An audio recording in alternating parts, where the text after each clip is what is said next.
जय हिंद साथियों, कैसे हैं आप सभी लोग। आप सभी साथियों का बिजनेस कोचिंग इंस्टीट्यूट में स्वागत है। साथियों, आज का जो हमारा शानदार सा सेशन है ये है अवतल दर्पण से प्रतिबिंब बनने के नियम। अर्थात अवतल दर्पण से प्रतिबिंब कैसे बनते हैं, सबसे पहले हम उसके नियम को समझेंगे। उसके बाद अवतल दर्पण से कितने प्रतिबिंब बनते हैं, कैसे बनते हैं, उन सब पे डिस्कशन करेंगे। तो अगर आप चैनल पे नए हो तो चैनल को ज़रूर सब्सक्राइब कर लें। और इससे पहले हमने 3-4 वीडियो अपलोड किया है जो एकदम शुरू से हम इस पे वीडियो बना रहे हैं। उन सारी वीडियो को आप ज़रूर देखें, उससे आपका क्या होगा, बेस मजबूत होगा और चीज़ें अच्छी से समझ में आएंगी। तो आज सबसे पहले हम लोग समझेंगे कि अवतल दर्पण से प्रतिबिंब बनने के नियम क्या है। देखिए, अवतल दर्पण से प्रतिबिंब बनने के जो नियम हैं वो 3 नियम हैं। एक एक करके हम डिस्कशन करेंगे, नियम यहाँ लिखेंगे, आप नोट्स बना सकते हैं और उसके बाद हम इस फिगर को बना के दिखाएंगे भी। तो सबसे पहले हम नियम देखेंगे। पहला नियम क्या है? तो पहला नियम ये है कि दर्पण के मुख्य अक्ष के समांतर दर्पण के मुख्य अक्ष के समांतर मुख्य अक्ष के समांतर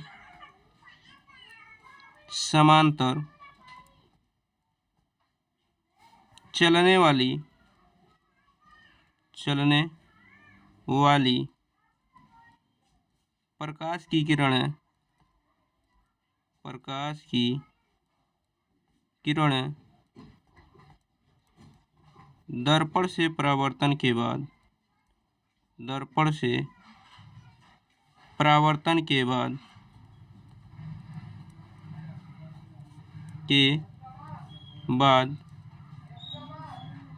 के बाद फोकस से निकल जाती है। निकल जाती है। ये इसका पहला नियम है, ठीक है ना। हमने क्या बताया कि दर्पण के मुख्य अक्ष के समांतर चलने वाली प्रकाश की किरणें दर्पण से परावर्तन के बाद फोकस से निकल जाती हैं। इसको हम फिगर में भी समझेंगे। देखिए, यहाँ पर हमने फिगर क्या बनाया है। देखिए, ये अवतल दर्पण है। यहाँ पर मुख्य अक्ष के समांतर, ये मुख्य अक्ष है, इसके समांतर प्रकाश की किरणें जा रही हैं, दर्पण से परावर्तन के बाद फोकस से निकल जा रही हैं। ये पहला नियम है। उसके बाद हम बात करेंगे दूसरे नियम की। तो दूसरा नियम समझेंगे। दूसरा नियम क्या है? देखिए, दूसरा नियम यह है कि दर्पण की फोकस से जाने वाली प्रकाश की किरणें दर्पण की फोकस से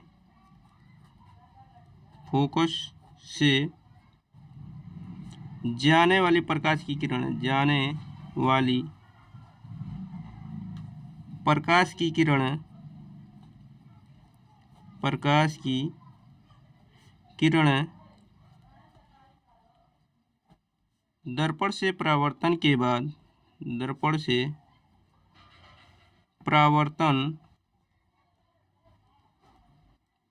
दर्पण से परावर्तन के बाद मुख्य अक्ष के समांतर हो जाती है।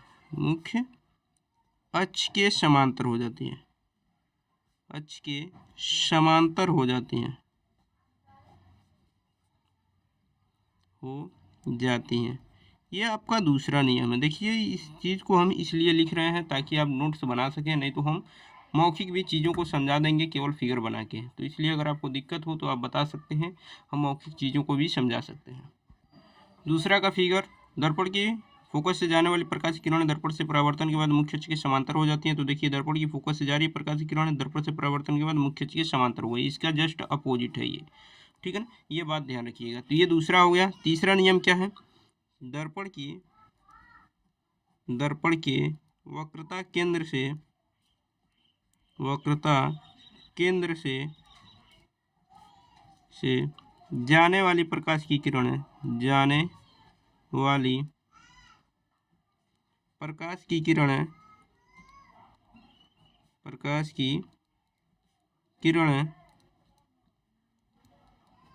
दर्पण से परावर्तन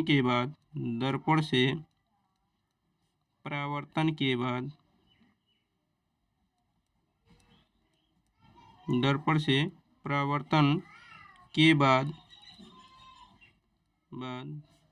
उसी मार्ग से वापस लौट जाती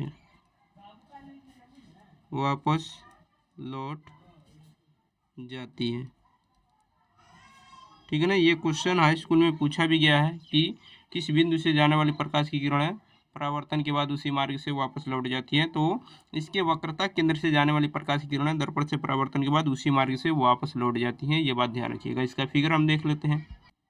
तो ये तीसरा नियम है कि दर्पण के वक्रता केंद्र से जाने वाली प्रकाश की किरणें दर्पण से परावर्तन के बाद उसी मार्ग से वापस आ जाती हैं। ये बात ध्यान रखिएगा। ये अवतल दर्पण से प्रतिबिंब बनने के 3 नियम हैं। तीनों नियमों को ध्यान रखेंगे तभी आप फिगर बना सकते हैं। और ये यूपी बोर्ड 2024 की परीक्षा में ये क्वेश्चन पूछा गया था कि किस बिंदु से जाने वाली प्रकाश की किरणें वक्रता केंद्र के बाद परावर्तन के बाद उसी मार्ग से वापस लौट जाती है। तो वह बिंदु है वक्रता केंद्र। ये बात ध्यान रखिएगा। अब हम लोग अवतल दर्पण से प्रतिबिंब बनने के नियम समझे। अब अवतल दर्पण से प्रतिबिंब का बनना समझेंगे कि वह अवतल दर्पण से प्रतिबिंब कैसे कैसे बनते हैं, वस्तु कहाँ कहाँ रखे जाते हैं। ठीक है। यहाँ देखिए पहला कंडीशन है कि जब वस्तु दर्पण के ध्रुव और फोकस के बीच हो, तो हम क्या करेंगे, वस्तु को दर्पण के ध्रुव और फोकस के बीच रखेंगे। यहाँ पर हमने क्या किया, वस्तु को यहाँ पर रख दिया। ठीक है ना। ये हो गई वस्तु जो दर्पण के ध्रुव और फोकस के बीच है। इसके बाद हम नियम लगाएंगे। नियम क्या कहता है कि दर्पण के मुख्य अक्ष के समांतर चलने वाली किरणें हैं। तो पहला क्या है, मुख्य अक्ष के समांतर जाएंगी और दर्पण से परावर्तन के बाद फोकस से निकल जाएंगी। तो दर्पण से परावर्तन के बाद फोकस से निकल गई, ये पहला रूल है। उसके बाद हम इस पे लगाएंगे तीसरा रूल। तीसरा रूल क्या कहता है कि दर्पण की वक्रता केंद्र से जाने वाली प्रकाश की किरणें दर्पण से परावर्तन के बाद उसी मार्ग से वापस लौट जाएंगी। यहाँ से जाएंगे और अब परावर्तन के बाद उसी मार्ग से वापस लौट जाएंगे, लेकिन हम इसको डॉट डॉट करके आगे बढ़ाएंगे और देखेंगे कि ये किरणें एक दूसरे को कहाँ पर काट रही हैं। जहाँ पर किरणें एक दूसरे को काटेंगी वहीं पर प्रतिबिंब बनेगा। तो ये तीसरा नियम है। मुख्य वक्रता केंद्र से गई और दर्पण से परावर्तन के बाद क्या हुई, उसी मार्ग से वापस लौट आई।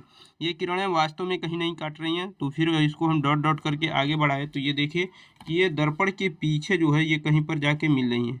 देखिए जहाँ पर हम देख रहे हैं कि ये दर्पण के पीछे मिल रही हैं, तो दर्पण के पीछे वास्तव में तो प्रकाश की किरणें जाती नहीं हैं। ये एक कल्पना है। और जब कल्पना है तो यहाँ पर जो प्रतिबिंब बन रहा है वो तो बन रहा है सीधा, लेकिन जब सीधा प्रतिबिंब बनेगा तो वो आभासी बनेगा। तो लिखेंगे कि वस्तु का प्रतिबिंब वस्तु का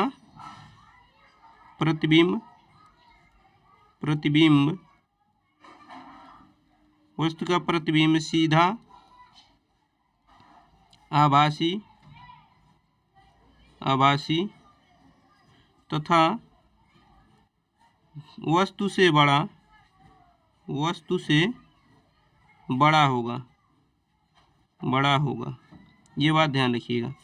वस्तु का प्रतिबिंब क्या होगा, सीधा, आभासी और वस्तु से बड़ा होगा और दर्पण के पीछे होगा। ये ध्यान रखिएगा। ये प्रतिबिंब आपसे बहुत बार एग्जाम में पूछे गए हैं। उसके बाद दूसरा जो है, जब वस्तु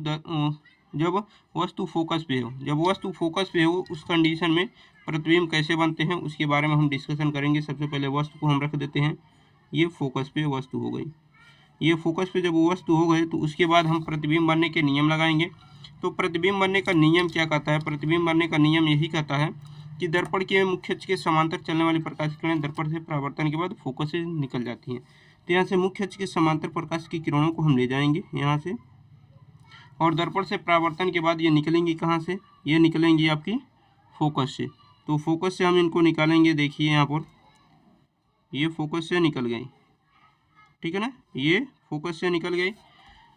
तो मुख्य अक्ष के समांतर गई, दर्पण से परावर्तन के बाद फोकस से निकल गई। उसके बाद अगर हम तीसरे नियम की बात करें तो तीसरा नियम क्या कहता है कि वक्रता केंद्र से जाएगी और परावर्तन के बाद क्या होगी, उसी मार्ग से वापस लौट जाएगी। तो यहाँ से जा रही है और परावर्तन के बाद उसी मार्ग से वापस लौट जाएगी। यहाँ पर आपका वक्रता केंद्र है सी, तो जा रही है और यहाँ से टकरा के वापस आ जा रही है।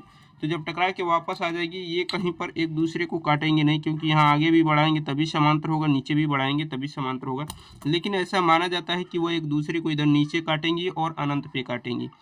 तो वस्तु का जो प्रतिबिंब होगा वो उल्टा होगा, वास्तविक होगा और वस्तु से बड़ा होगा। ठीक है ना। तो लिखेंगे वस्तु का प्रतिबिंब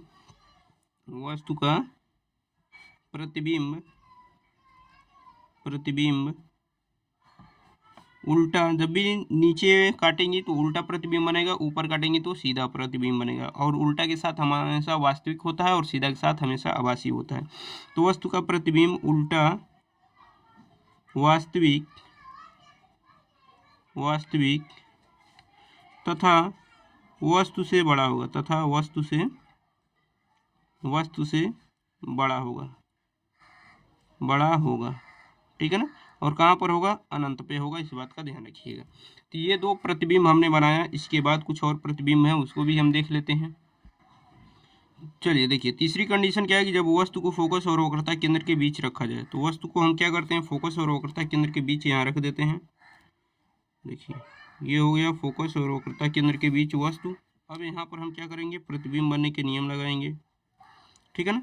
तो प्रतिबिंब बनने के नियम यहाँ पर लगाएंगे। पहला नियम क्या है कि दर्पण के मुख्य अक्ष के समांतर चलने वाली प्रकाश की किरणें यहाँ से मुख्य अक्ष के समांतर जाएंगी और परावर्तन के बाद कहाँ से निकल जाती हैं, फोकस से निकल जाती हैं। ये तो आपको बताए हैं पहले नियम में ही, ये फोकस से निकल जाएंगी, ये बात ध्यान रखिएगा। तो यहाँ से मुख्य अक्ष के समांतर गई और दर्पण से परावर्तन के बाद कहाँ से निकल रही है, फोकस से निकल रही है।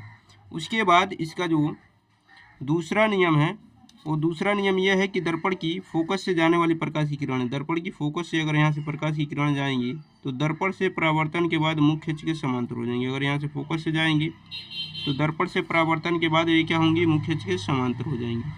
तो यहाँ से मुख्य अक्ष के समांतर जब होंगी तो ऐसे जाएंगी, और जब ऐसे जाएंगी तो जहाँ पर ये एक दूसरे को काट रही हैं, कहाँ पर काट रही हैं, यहाँ पर काट रही हैं, तो जहाँ पर ये एक दूसरे को काटेंगे वहीं पर वस्तु का क्या होगा, प्रतिबिंब बन जाएगा।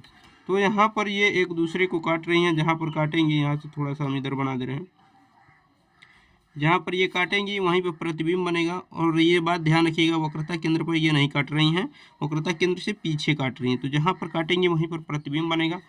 तो वस्तु का प्रतिबिंब कैसा होगा, तो जो वस्तु का प्रतिबिंब होगा वो होगा उल्टा वास्तविक और वस्तु से बड़ा। तो वस्तु का प्रतिबिंब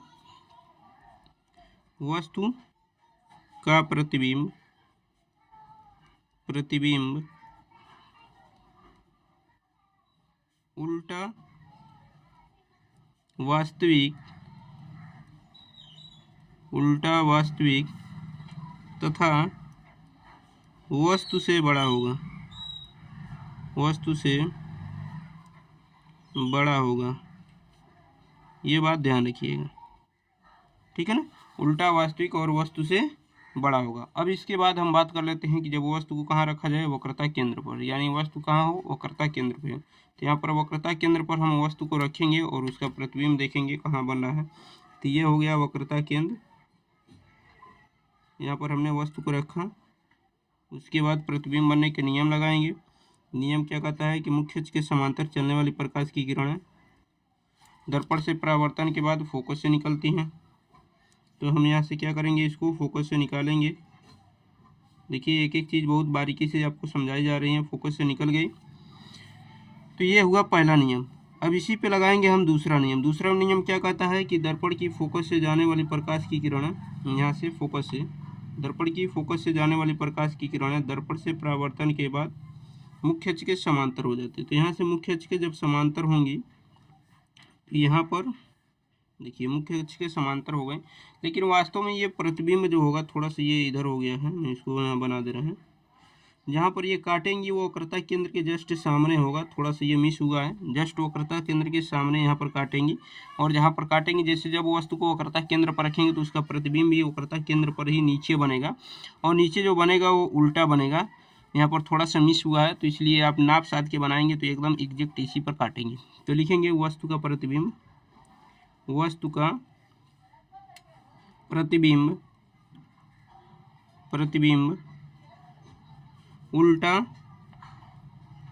वास्तविक तथा वस्तु के बराबर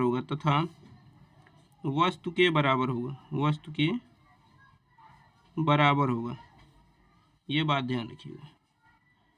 तो जब आप वक्रता केंद्र पर रखेंगे और सारी चीज़ें सही तरीके से नाप के बनाएंगे तो उस समय वस्तु का जो प्रतिबिंब आपको दिखेगा वो वक्रता केंद्र पर ही दिखेगा और वस्तु के बराबर दिखेगा। दो कंडीशंस और हैं, उन दो कंडीशन को भी समझ लेते हैं कि वो दो कंडीशन क्या हैं।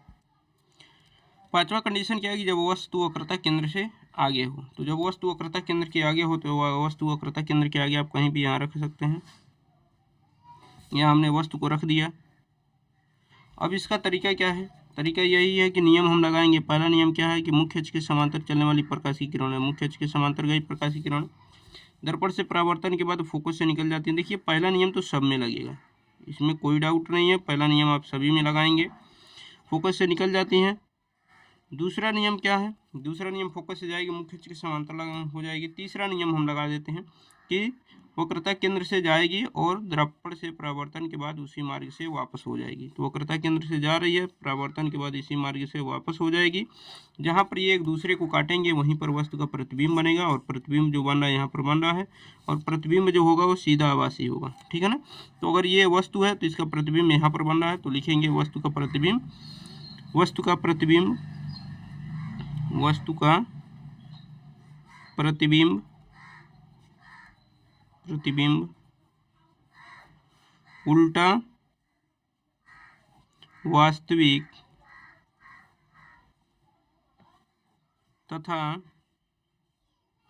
वस्तु से बड़ा, वस्तु से छोटा होगा, तथा वस्तु से छोटा होगा, छोटा होगा। ये बात ध्यान रखिएगा। ठीक है।